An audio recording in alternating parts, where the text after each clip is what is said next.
sebuah organisasi rahasia merubah manusia biasa menjadi mutan berkekuatan super. Film yang akan Mimin bahas kali ini berjudul Shin Kamen Rider yang rilis pada tahun 2023. Tak usah berlama-lama lagi, langsung saja kita masuk ke dalam alur cerita film Shin Kamen Rider. Di jalanan, terlihat pengendara motor laki-laki dan perempuan dikejar oleh dua buah truk hitam. Tiba-tiba di hadapannya ada tumpukan truk yang menghadang. Motor itu pun terjatuh ke dalam jurang. Beruntung pembonceng wanita masih selamat. Namun dia ditangkap oleh manusia berkepala laba-laba. Di saat manusia laba-laba itu akan melakukan sesuatu, dari kejauhan muncul seseorang yang disebut Trans Belalang datang menolong wanita itu. Trans Belalang menghajar pasukan yang menahan wanita tanpa ampun. Dia membunuh mereka semua dengan brutal. Beberapa saat kemudian, di dalam rumah kosong di tengah hutan, Trans Belalang yang memiliki nama asli Takeshi Hongo bingung dengan apa yang terjadi pada tubuhnya. Dia pun melepas helmnya. Dia kaget melihat wajahnya yang mengerikan. Dia pun melihat bayangan ingatan saat dirinya ada di dalam laboratorium. Ada wanita yang barusan dia tolong. Dia pun bertanya apa yang terjadi pada dirinya kepada wanita yang barusan dia tolong. Wanita itu bernama Ruriko Midorikawa. Namun Ruriko hanya diam saja. Dari balik bayangan muncul seorang pria tua yang bernama Dr. Hiroshi Midorikawa. Dia adalah ayah Ruriko sekaligus orang yang telah merubah tubuh Hongo menjadi seperti sekarang ini. Sebelumnya, Hiroshi dan Ruriko bekerja di dalam sebuah organisasi yang bernama Shocker. Dia membantu organisasi itu untuk merubah manusia biasa menjadi makhluk trans yang dipadukan dengan kekuatan hewan. Hiroshi lalu menyentuh tombol di sabuk Hongo. Terlihat pancaran energi keluar dari tubuhnya. Hongo pun kembali ke wujud manusia biasa. Hiroshi menjelaskan kalau itu adalah energi prana. Prana adalah sumber energi konstan yang membuat kehidupan terus berjalan. Kostum, helm, dan motor yang dipakai Hongo semuanya terintegrasi dan bisa membuat Hongo semakin kuat.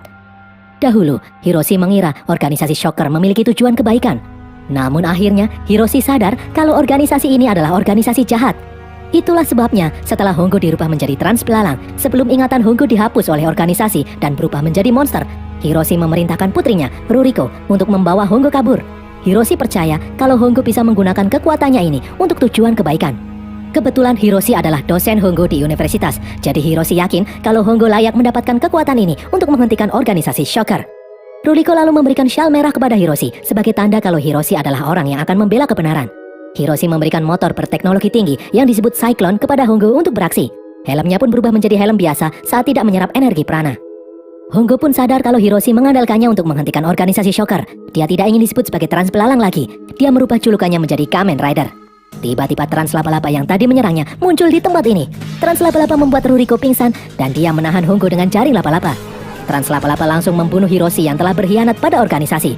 Sebelum tewas, Hiroshi meminta Hongo untuk melindungi putrinya, Ruriko, apapun yang terjadi. Secara mengejutkan, tubuh Hiroshi yang tewas berubah menjadi buih dan meleleh. Trans Laba-Laba lalu meletakkan bom di tempat itu dan membawa Ruriko pergi. Tepat sebelum bom meledak, Hongo berhasil melepaskan diri. Hongo pun langsung menaiki Cyclone dan menyerap energi prana untuk merubahnya menjadi Kamen Rider. Dia melesat untuk menyelamatkan Ruriko. Dia pun akhirnya berhasil mengejar Trans Laba-Laba. Trans Laba-Laba memanggil pasukan untuk melawan Hongo. Dengan kemampuannya, Hongo menghajar pasukan Shocker satu persatu tanpa ampun. Hongo lalu mengejar Trans Laba-Laba. Mereka berdua pun bertarung dengan sengit. Hongo berhasil menghantam Trans Laba-Laba.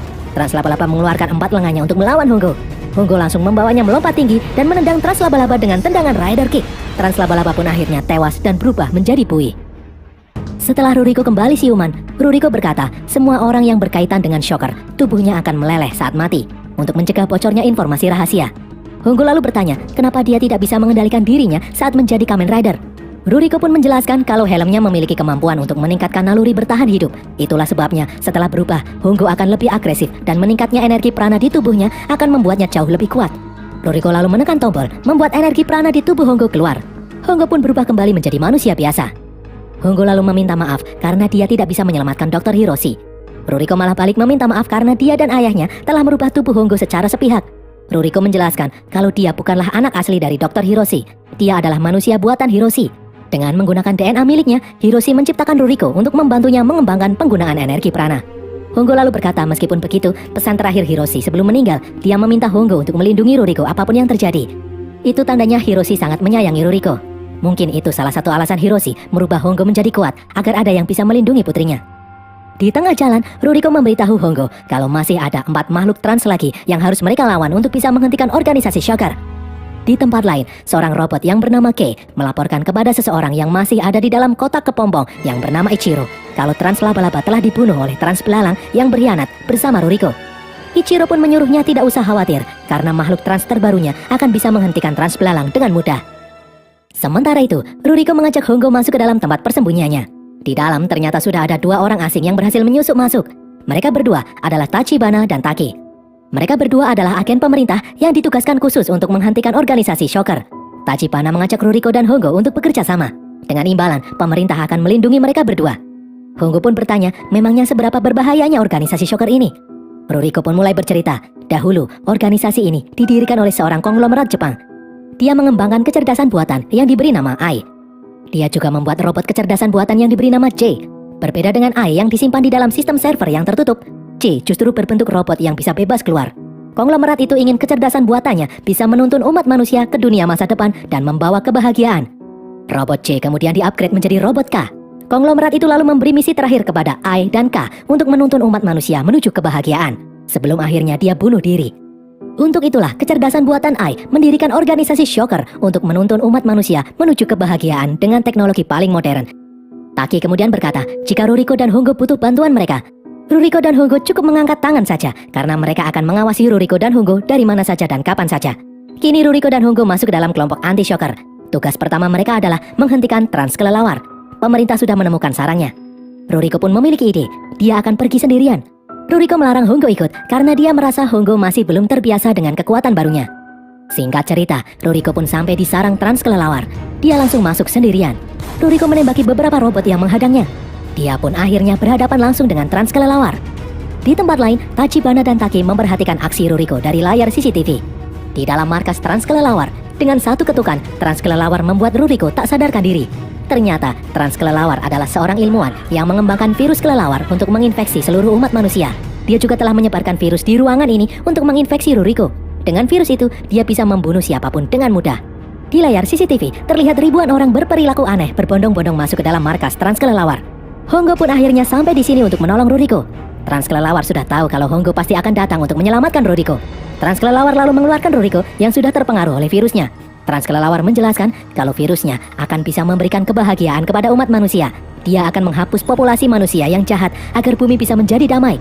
Trans kelelawar lalu mengepakkan sayapnya. Tiba-tiba ribuan orang yang ada di sana tewas dan berubah menjadi buih. Itu adalah contoh kalau virusnya benar-benar bekerja. Trans kelelawar memaksa Hongo untuk menyerah. Jika tidak, dia akan membunuh Ruriko dengan cara yang sama. Hongo pun melepaskan helmnya dan berubah menjadi manusia biasa. Trans kelelawar pun senang karena kini Hongo juga akan terpengaruh virus buatannya yang telah dia sebarkan lewat udara. Namun ternyata tidak, Hongo tetap tidak terpengaruh virusnya. Ruriko pun kembali bangkit. Ternyata dari awal, Ruriko pura-pura terpengaruh virus buatan trans kelelawar. Ruriko telah menulis ulang kode di tubuh mereka agar energi prana bisa membuat mereka kebal terhadap virus. Ruriko pun menembak sayap trans kelelawar. Di saat trans kelelawar hendak kabur, Hongo mengejarnya. Dia pun melompat dengan bantuan motor Cyclone. Hongo berhasil menendang trans kelelawar hingga musnah. Malam harinya, agen anti-Shocker dikerahkan untuk melawan trans kalajengking.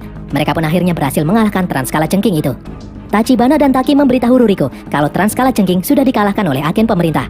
Ruriko pun menjelaskan kalau bisa trans kalajengking bisa membunuh pengguna kekuatan prana. Dengan begini, Hongo tidak perlu melawan trans kalajengking. Target berikutnya, mereka akan melawan Trans Tawon. Ruriko lalu mengajak Hongo berjalan di tengah kota menuju markas Trans Tawon. Ternyata di belakang mereka diikuti oleh penduduk kota yang bertingkah aneh. Mereka berdua pun dijemput oleh seseorang. Orang itu adalah kaki tangan Trans Tawon. Ruriko dan Hongo diantar menuju gedung markas Trans Tawon. Sebelum masuk, Ruriko meminta Hongo mendeteksi lokasi antena pemancar milik Trans Tawon disimpan.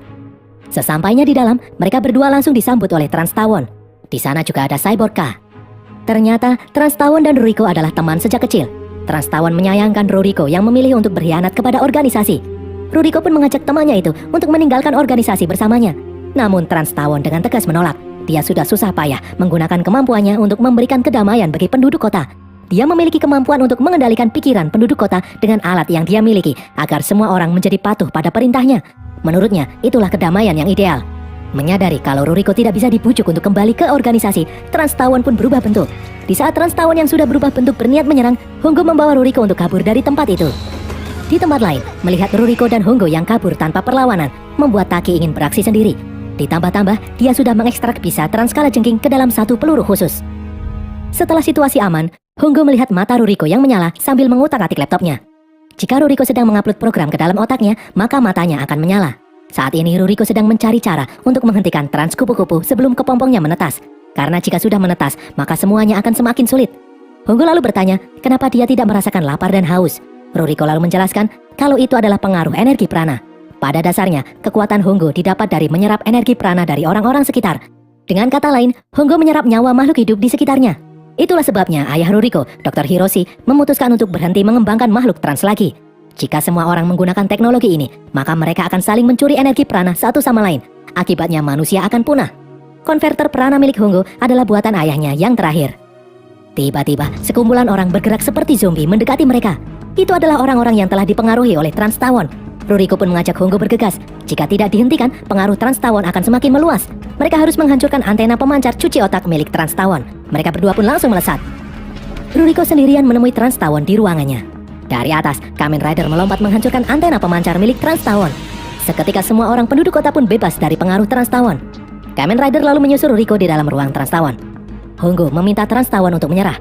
Namun Trans Tawon masih keras kepala. Dia dan pengawalnya mengambil pedang dan menyerang Hongo. Dengan sekuat tenaga, Hongo berusaha bertahan. Trans Tawon lalu menyerap prana milik asistennya hingga tewas. Trans Tawon pun berubah wujud. Hongo pun ikut berubah. Trans Tawon melesat dengan kecepatan tinggi menyerang Hongo. Mereka berdua bertarung dengan sengit. Hongo pun berhasil melempar Trans Tawon. Dia lalu melompat hendak menendang Trans Tawon, namun dia sengaja tidak mengenainya. Dari awal, Hongo dan Ruriko tidak berniat membunuh Trans Tawon. Trans Tawon pun bertanya kenapa mereka berdua tidak membunuhnya. Ruriko merasa kalau Trans Tawon bukanlah orang yang jahat. Tiba-tiba dari belakang, Tachibana dan Taki datang. Taki langsung menembak Trans Tawon dengan peluru ekstrak bisa transkala jengking. Trans Tawon itu pun akhirnya tewas. Di dalam persembunyian, Ruriko terus mencari cara untuk menghentikan Trans Kupu-Kupu. Malam harinya, Ruriko bermimpi seorang pria datang menghampirinya. Itu adalah kakak Ruriko yang bernama Ichiro, sang Trans Kupu-Kupu. Dia akhirnya bangkit dari kepompong. Ruriko yang ketakutan pun terbangun dari mimpinya. Ruriko memberitahu Hongo, jika kakaknya, sang Trans Kupu-Kupu sampai bangkit, maka akan sangat berbahaya. Dan ternyata benar, keesokan harinya, Ruriko dan Hongo diajak Tachibana dan Taki melihat puluhan mayat pasukan yang tewas. Mereka adalah pasukan yang berusaha menghancurkan sarang Trans Kupu-Kupu. Namun mereka akhirnya tewas secara aneh. Tidak ada tanda-tanda kekerasan di dalam tubuh mereka. Tidak ada jejak senjata biologis maupun zat kimia. Ruriko pun menjelaskan kalau prana di dalam tubuh orang-orang ini diambil seutuhnya. Dengan kata lain, nyawa mereka dipindahkan ke suatu tempat yang bernama Alam Habitat. Hongo pun bertanya apa itu Alam Habitat. Ruriko menjelaskan Alam Habitat adalah program buatan kakaknya, Ichiro, yang bisa menampung semua prana manusia di dalamnya.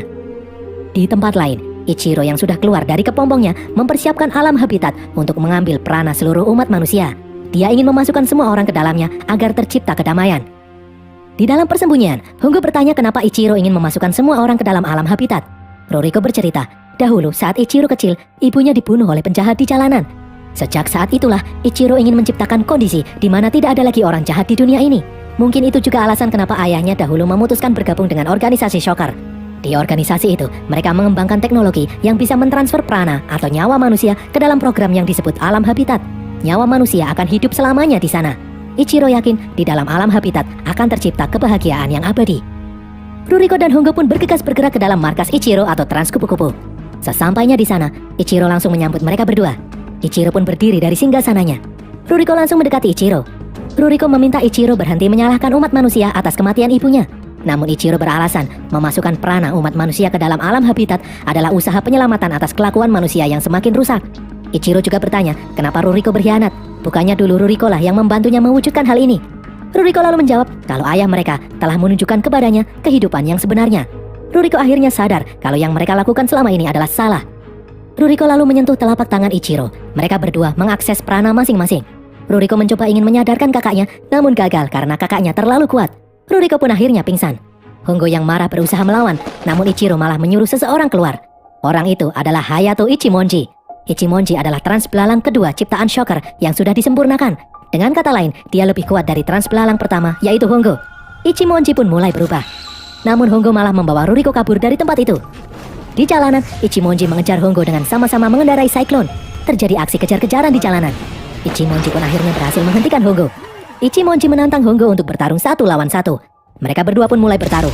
Mereka melompat dari satu tempat ke tempat lainnya. Sementara itu, setelah mengakses prana milik kakaknya tadi, Ruriko berhasil mendapatkan cara untuk membebaskan seseorang yang telah dicuci otak oleh Shocker. Ichimonji dan Hongo bertarung dengan sengit. Dia bisa mengimbangi Hongo. Tak hanya itu saja, Ichimonji berhasil mematahkan tangan dan kaki Hongo. Hongo pun tak berdaya. Di saat Ichimonji akan menghabisi Hongo, Ruriko datang memegang kepala Ichimonji. Ruriko memprogram helm milik Ichimonji untuk mengembalikan semua ingatannya. Dan berhasil, Ruriko berhasil membebaskan Ichimonji dari pengaruh shocker di kepalanya. Ichimonji pun berhasil disadarkan. Saat Ruriko akan mendekati Hongo, tiba-tiba dia ditusuk oleh sesuatu yang tak terlihat. Itu adalah Trans Chameleon yang memakai jubah tembus pandang. Trans Chameleon datang untuk balas dendam kematian Trans Laba-Laba. Tiba-tiba Ichimonji langsung menendang Trans Chameleon. Ichimonji yang sudah sadar menghajar Trans Chameleon bertubi-tubi tanpa ampun hingga tewas. Hongo yang terluka mendekati Ruriko yang sekarat. Sebelum tewas, Ruriko menyentuh helm Hongo. Ruriko mentransfer semua prana di tubuhnya ke dalam helm Hongo. Ruriko pun akhirnya tewas. Beberapa saat kemudian, setelah luka di tubuh Hongo membaik, Hongo memakai helmnya kembali. Dia mendengar prana milik Ruriko yang masih hidup di dalam helmnya. Ruriko berkata kepada Hongo, dia menemukan cara untuk menyadarkan Ichiro dari pengaruh shocker. Hongo pun kemudian menemui Ichimonji. Hongo mengajak Ichimonji ikut dengannya bergabung dengan pemerintah untuk menghentikan organisasi shocker. Namun Ichimonji menolak karena dia terbiasa sendiri. Dia akan berusaha sendiri menghentikan organisasi shocker. Hongo pun tidak bisa memaksanya. Hongo lalu menemui Tachibana dan Taki. Hongo akan beraksi melawan Trans Kupu-Kupu sendirian. Hongo merasa kalau aksinya nanti akan sangat berbahaya dan bisa mengancam nyawanya. Hongo pun menitipkan wasiat terakhirnya kepada Tachibana dan Taki. Hongo pun kemudian melesat sendirian ke markas Trans Kupu-Kupu. Di dalam terowongan, Hongo dihadang oleh 11 trans belalang ciptaan shocker yang sudah sepenuhnya berubah menjadi monster. Mereka tidak akan bisa berkhianat.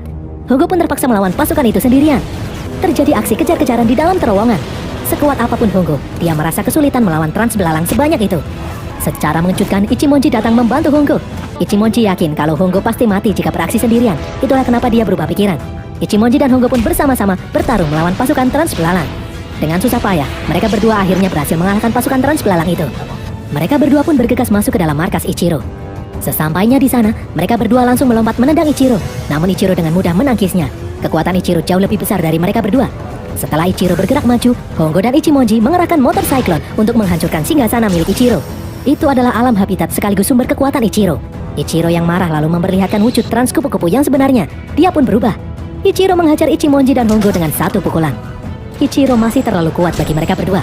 Ichimonji dan Hongo pun kewalahan. Hongo kemudian memiliki ide untuk mengalahkan Ichiro. Bagaimanapun caranya, mereka harus menghancurkan helm yang dipakai Ichiro. Mereka berdua pun kembali bangkit melawan. Mereka lalu melihat energi prana milik Ichiro yang sudah mulai habis. Namun demikian, Ichiro masih susah untuk dikalahkan. Sampai-sampai Ichiro bisa mematahkan kedua tangan Ichimonji. Dengan susah payah, Hongo pun berhasil menahan Ichiro. Dari belakang, Ichimonji membenturkan kepalanya hingga helmnya dan helm Ichiro hancur. Sambil tertatih-tatih, Hongo memasangkan helmnya di kepala Ichiro. Prana milik Ruriko yang ada di helm itu menyadarkan Ichiro. Ruriko sadar kalau tubuh Ichiro sudah tidak kuat lagi. Sebentar lagi dia akan tewas. Ruriko mengajak Ichiro mengirim prana Ichiro ke dalam helm ini bersamanya. Namun Ichiro menolak. Ichiro tidak ingin merasakan kehilangan lagi. Ichiro akhirnya melepaskan helm itu. Hongo yang juga sudah kehabisan prana meminta Ichimonji meneruskan perjuangannya. Ichiro dan Hongo pun akhirnya tewas karena kehabisan prana. Singkat cerita, Tachibana dan Taki menghampiri Ichimonji yang sedang sendirian. Mereka memberitahu kalau mereka telah memperbaiki helm milik Hongo. Mereka juga telah menyimpan prana milik Ruriko di tempat yang aman. Mereka meminta bantuan Ichimonji meneruskan perjuangan Hongo untuk menghentikan organisasi shocker karena mereka mendeteksi kemunculan Trans Cobra. Ichimonji pun bersedia. Ichimonji lalu mendapatkan kostum baru yang telah di-upgrade. Selain itu, di dalam helmnya masih tersimpan prana milik Hongo. Hongo belum tewas. Ichimonji bisa berkomunikasi dengan Hongo yang ada di dalam helmnya. Dia pun melesat dengan kostum dan motor Cyclone yang baru. Dan berakhirlah alur cerita film Shin Kamen Rider ini guys. Semoga kalian terhibur. Sampai jumpa di konten kami berikutnya.